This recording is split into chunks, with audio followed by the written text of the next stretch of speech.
You're eating, you know you're eating, but the scale keeps going the wrong direction anyway. And everybody around you, the doctors, the dietitians, the well meaning people who love you, are all saying the same thing: eat more. Just eat more.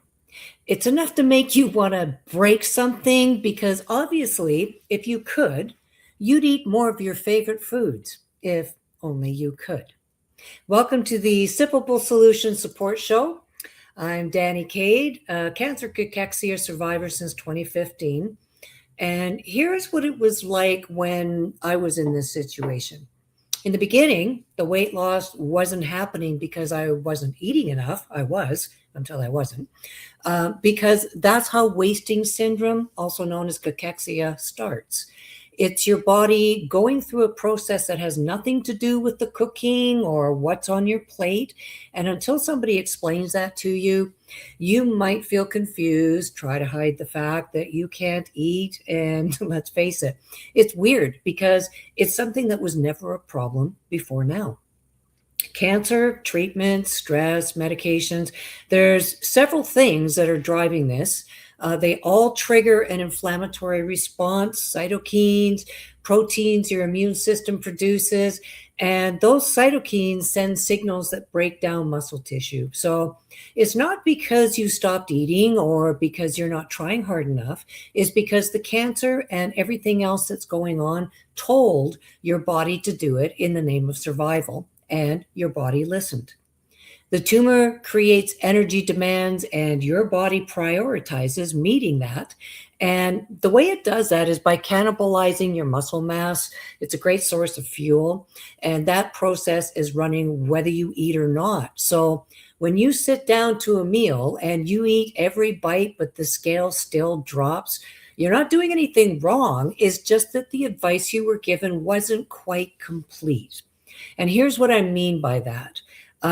Three people can sit down to the exact same meal, same food, same portions, same everything. One of them gains weight, one maintains, and one loses. It's got nothing to do with willpower or effort. It's the internal environment each one of them brings to that table that's completely different from each other. Their metabolic state, their inflammatory load, and what their gut is actually doing with the food once it goes in. In cachexia, your internal environment has been changed at a level that food alone can't accomplish. And there's more to it than just the metabolic piece because your gut is part of this too. The gut isn't just a tube, it's where food actually gets broken down, where nutrients get extracted and moved to wherever they need to be so that our cells can use them. When that process isn't working the way it should, and in cachexia it often isn't, you can be putting food in and still be functionally starving at the cellular level. So eat more protein is only part of what has to happen because protein metabolism is altered in cachexia. The protein you eat isn't being processed and used the way it would be in a healthy body. Getting the right forms of amino acids in a format your body can actually use matters more than just adding another chicken breast to your plate. Standard recommendations fail cachexia patients because they treat this like a calorie deficiency problem. Add calories, fix the problem. But cachexia isn't so much a calorie issue.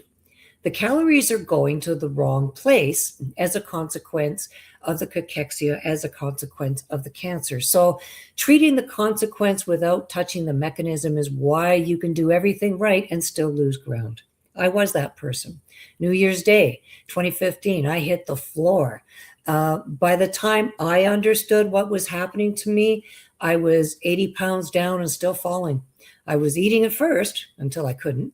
And before long, I was trying everything they told me to try, and nobody, not one person in that system, handed me the full picture of what was actually happening in my body or what would actually work. So, with the help of my natural path, I put it together.